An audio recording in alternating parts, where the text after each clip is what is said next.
Next, the man who was Pakistan's first foreign minister reads his essay for This I Believe. You're listening to Bob Edwards Weekend. Support for This I Believe on Bob Edwards Weekend comes from Kellogg, who believes a bowl of cornflakes and radio programming like This I Believe have the makings of a wholesome morning. Kellogg's Cornflakes, fat-free and cholesterol-free since 1906. I believe in the power of love. I believe that a generation of young people... I believe it deeply and sincerely. I believe in the importance of passing this knowledge I along. believe that everyone wants to love All of and these be add loved. up to my belief in the dignity of the individual. I believe in people. This I believe. For many people in the Western world, Islam is a religion that still evokes strong reactions of fear and prejudice. Many countries in Europe are considering banning burqas, and plans to build an Islamic community center near Ground Zero have angered many Americans. It seems that in the years since the September 11th attacks, non-Muslims have only grown more suspicious of Islam and those who follow its teachings. This week in our series, This I Believe, we'll hear from someone who would be very disappointed about that state of affairs. Muhammad Khan was Pakistan's first foreign minister, an active participant in several international organizations, and was a self-appointed spokesman to the Christian world on all things Islam. Producer Dan Gediman says he considers Khan as important to Pakistan's independence as Thomas Jefferson was to the emergence of the United States. He was sort of the brains behind the operation. He was the guy who was testifying before various bodies in colonial India, making the case first for the independence of India and then for the partition of India into both Muslim and Hindu-dominated countries, Pakistan and India, and also was a great proponent of the idea of Pakistan as a Muslim state. At this moment in time, that sort of has a bad ring to it. You know, we think about Iran, we think about the Taliban, we think about other places where a theocracy has been installed. But in the early days of Pakistan, the people like Sir Khan, who were coming up with the whole notion of an independent Pakistan, were really thinking about establishing a republic that was based on sort of the purest form of Islam in terms of how to treat your citizens, how to treat minorities within the country, how to treat other countries, how to deal with conflict, etc. He just had this larger-than-life role in the birth of Pakistan, and then went from this sort of nation-building role, if you will, to becoming its main diplomat. He represents Muslim Indians earlier than that in the League of Nations. He ends up at the birth of the UN, representing Pakistan at the UN.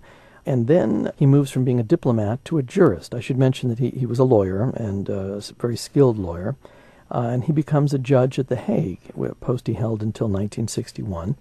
And then fast forward to 1970, he becomes the president of The Hague. And also in the middle was the president of the UN General Assembly. He knew that Islam had acquired a reputation for intolerance around the world, and he found that very upsetting, being a devout Muslim. He said that Islam has, from the beginning, proclaimed and inculcated the widest tolerance.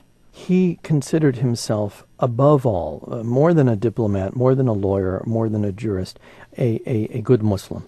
And in particular, he subscribed to a sect of Islam known as the Ahmadiyya sect, and there's been historical persecution of this sect for having a different set of beliefs. It's sort of like, in a way, Mormonism in the United States with mainstream Christianity, the notion that, no, Jesus was not the last word on Christianity.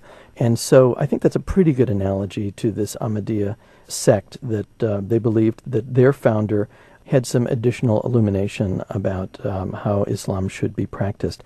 So at any rate, it was a major part of his career to try to educate the West about Islam and to do it properly, because he was concerned that even back then in the 1940s and 50s, that the West was getting sort of a bastardized impression of what Islam was.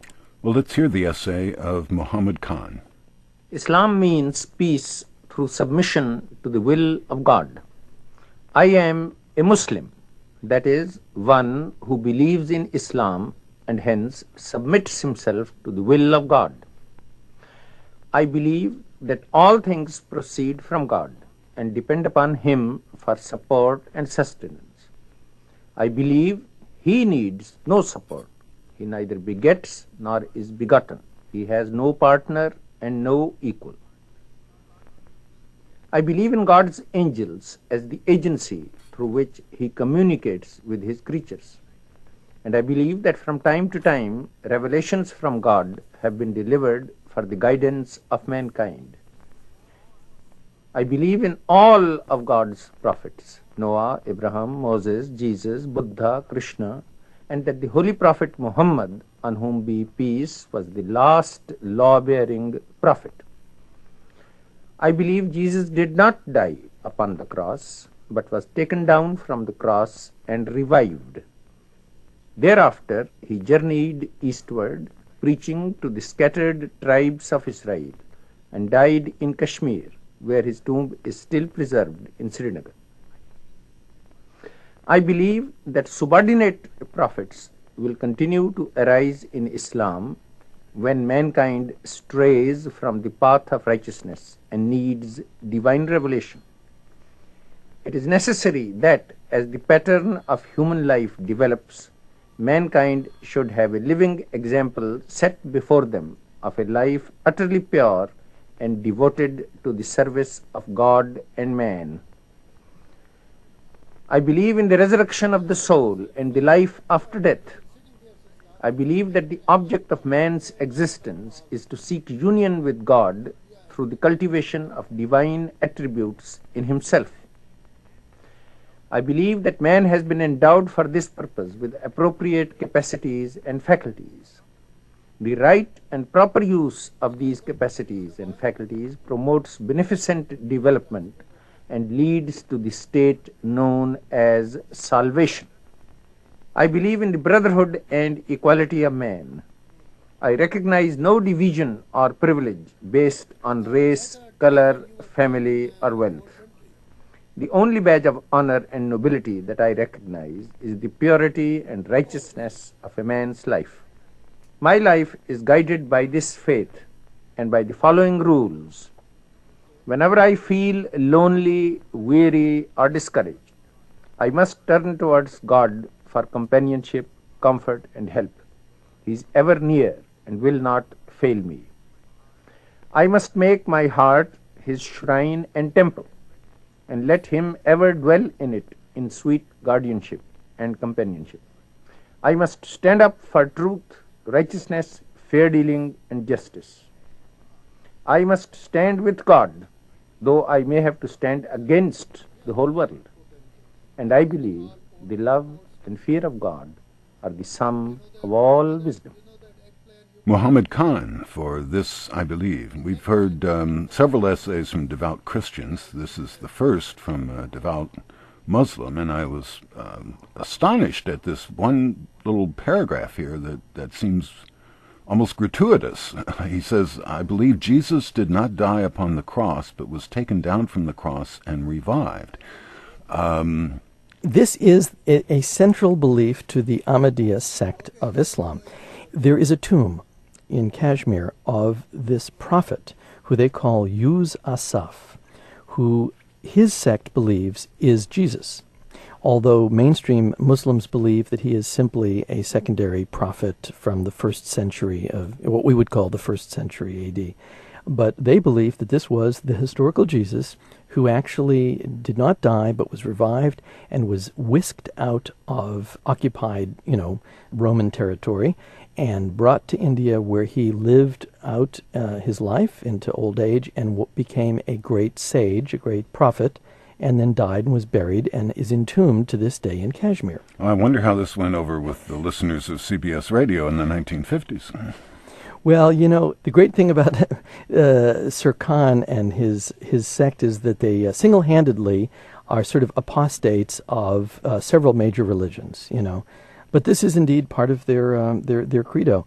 What I think is interesting about this is that this essay began life as part of an effort on the part of the producers of This I Believe spurred on by the U.S. Department of State to create a Arabic version of This I Believe. The Middle East was considered a very strategically important part of the world in terms of the worldwide fight against communism. The concern was, just like in Africa, where you had these former colonies who were starting to become independent nations, that they would fall under the sway of the communists and go red. So the thought was, if we feed them good pro-American sort of propaganda, that maybe something good would come of that. So they published this book in 1953 with 50 essays from people writing in Arabic, although Sir Khan was from Pakistan, and 50 Americans. And Sir Khan is one of the very few who was then able to read his essay in English, and so they put him on the air.